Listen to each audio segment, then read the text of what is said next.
నమస్కారం. సింగన్ టీవీకి స్వాగతం. ఎట్టయినా శ్రీకాకుళం వాళ్ళు కొంచెం తెలియగలండి.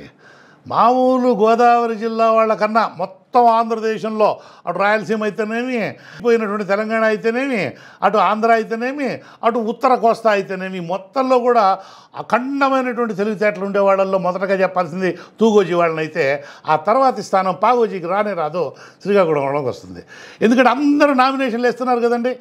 ఇక్కడ శ్రీకాకుళంలో కూడా ఆయన నాయుడు గారు రాజశేఖర్ నిన్న నామినేషన్ వేయడానికి వెళ్ళాడు. వెళ్ళినవాడు మామూలుగా వెళ్ళొచ్చు కదా.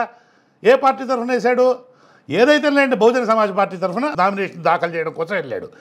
వెళ్ళినవాడు మామూలుగా వెళ్ళలా. డిపాజిట్ మొత్తం చిల్లర రూపంలో గోతాలకు కట్టుకొని ఆటో వేసుకొని ఆ రిటర్నింగ్ ఆఫీసర్ దగ్గరికి పోయినాడు. రిటర్నింగ్ ఆఫీసర్ దగ్గరికి పోయి మొత్తం ఈ గోతాలన్నీ కూడా పరిచి దాంట్లో ఇదిగో ఈ డబ్బులన్నీ కూడా తీసుకొని 25,000 రూపాయలు ఉన్నాయి అంటూ చిల్లర ఎంత 10 పైసలు, పావుల, ₹1 రూపాయ ఇట్లా చిల్లర ఉంటుంది కదా. ఆ చిల్లర పాతకాలపు 2 పైసలు 3 పైసలు కూడా ఉన్నాయట ఆయన దగ్గర, అద్దన ఇట్లాంటివి కూడా ఉన్నాయట. ఈ మొత్తం చిల్లరంతా కూడా ఇచ్చేటప్పటికే వాళ్ళకు ఆఫీసర్లకు మెంటలు వచ్చింది. ఇదేందా ఇటు తీసుకుని వస్తే ఎట్లా తీసుకుంటాం, ఏమి తీసుకోవడం కుదరదంటే ఇవి తీసుకోమని రాసియండి కాగితం మీద, ఎట్ట ఒప్పుకునేది లేదు అని చెప్పి వాళ్ళతో తగులాడికి ఎగబడ్డాడట. అదిగాక డబ్బులున్న వాళ్ళు మాత్రమే ఈ ఎన్నికల్లో పోటీ చేయవచ్చు అనేటువంటి అభిప్రాయాన్ని పటాపంచలు చేయడం కోసం నేను ఇదిగో ఈ మార్గాన్ని ఎంచుకున్నాను. సామాన్యుడు కూడా ఎన్నికల్లో పోటీ చేయవచ్చు అనేటువంటి ఉద్దేశంతో ఈ విధమైనటువంటి పద్ధతిని ఎంచుకున్నాను అని చెప్పి ఈ నాయుడు గారి రాజశేఖర్ అన్నట్ట. ఇందుకు ఈయన ఏం చేస్తాడట అంటే, శ్రీకాకుళం పట్టణంలోని శ్రీముఖలింగం అనేటువంటి ఒక ఆలయం ఉంది.